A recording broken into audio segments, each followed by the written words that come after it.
All right, so why don't you just start by telling us your name and how long you've been with Bellagala? My name is Justin Martin. I've been with Bellagala since 2010, so about 10 years now.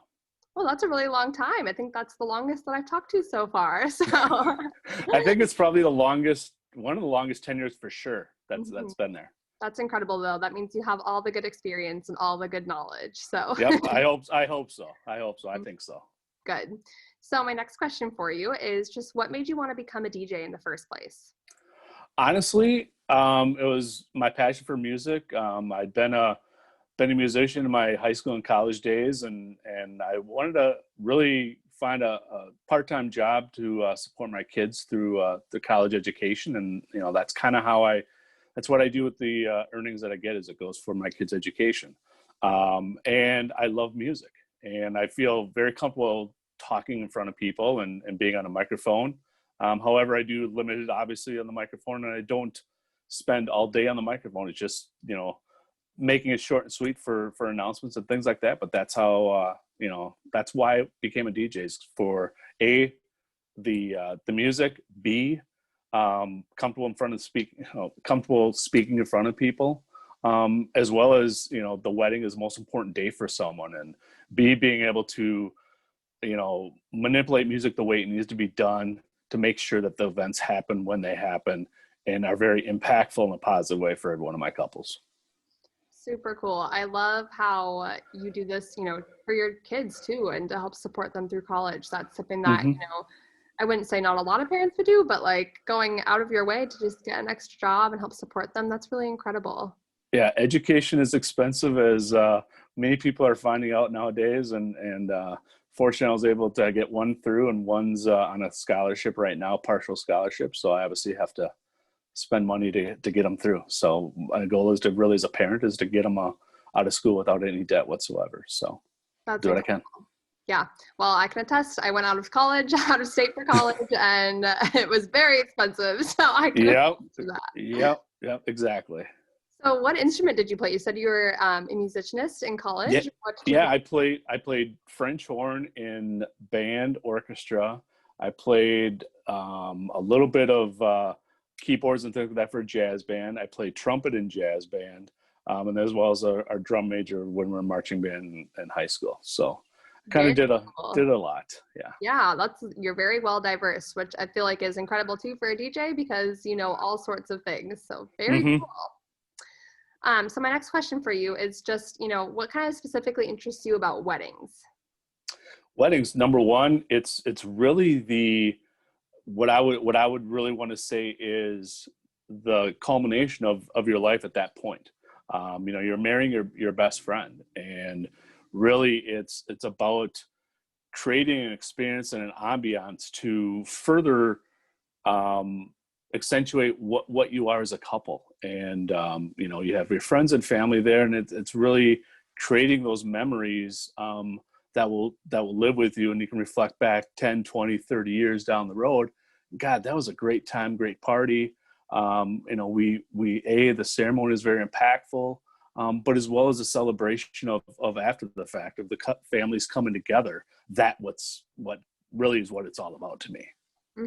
Yeah, it's such a special time in their lives, and it's an honor to be part of it from a vendor's perspective. So Hmm. very cool. So how would you describe your style? My style is I would say I'm a behind the scenes guy.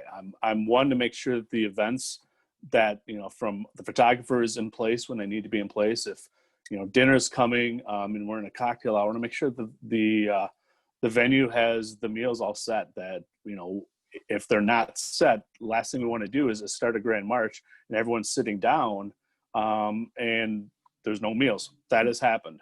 Oh no. I've had that happen. Yes. Yeah. Um, we also want to make sure, from what I do is when the first dance is happening, is the photographer, are they sitting at their dinner table eating, or are they ready to go? I've had that happen with photographer, had no idea that the first dance was going to happen. That happened, that's happened. Mhm. And then just really making sure that you're communicating with all your different vendors, because obviously there are a lot of vendors that you deal with, and making sure it's done. Make sure that stuff is happening, but as well as, talking with your parents when a toasts are going to be happening, and they're going to be part of that experience. Making sure they know and are comfortable with what's going to be happening before all of a sudden you put a mic in front of their face. So it's really about balancing all the stuff behind the scenes, but being able to create it in a seamless environment. And that, if something were to happen, let's say a music stops, what do you do? I've fortunately been able to have everything probably have happened because of my experience happen, from a power going out in a building right at a grand march and everything dies down. How do you handle that? Well, I've handled that. I've been exposed to that. It worked out fantastic for the couple, and it was kind of one of my most favorite actually grand marches I did.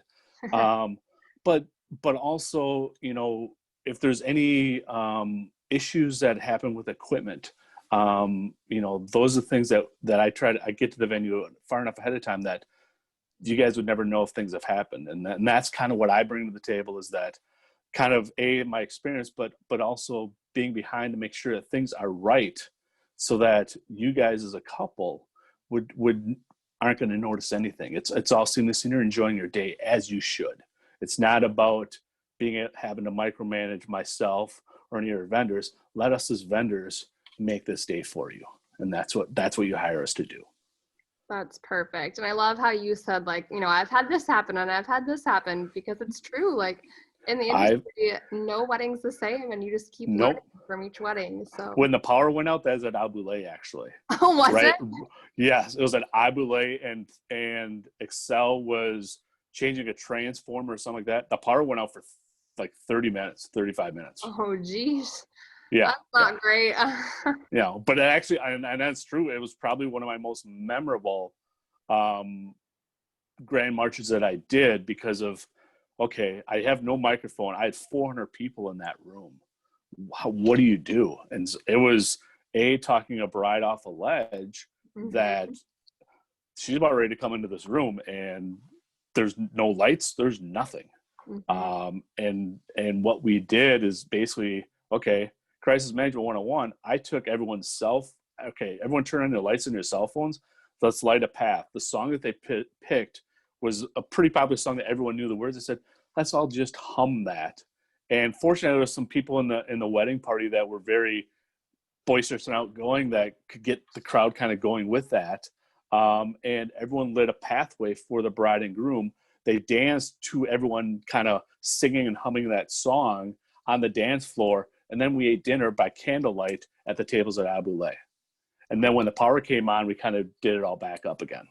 I love that. That's so special. Yeah, it was cool. And that was actually a comment that the bride and groom, a compliment that they gave, that, through that piece was a very horrible experience, but it turned basically a lemon into a lemonade by the end of it, because they just loved it.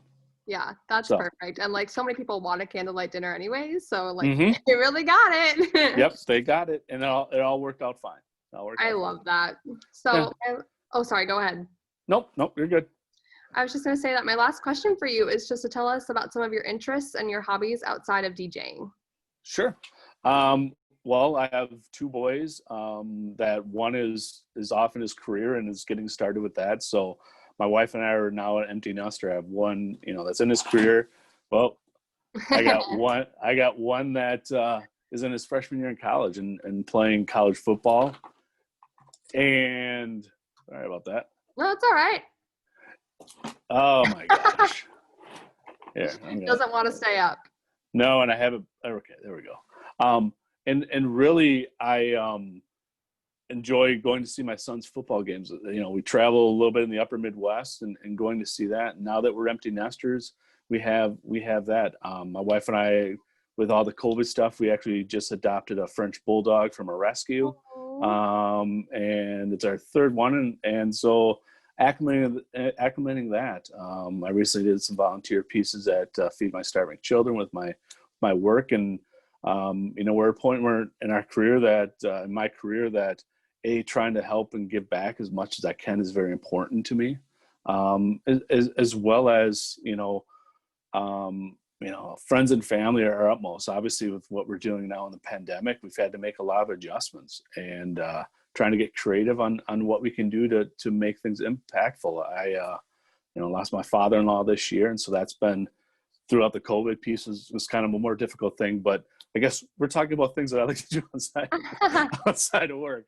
So I love kind of documentaries and watching those and learning about the past and history a little bit. I'm fascinated with really, in this point of age, people's kind of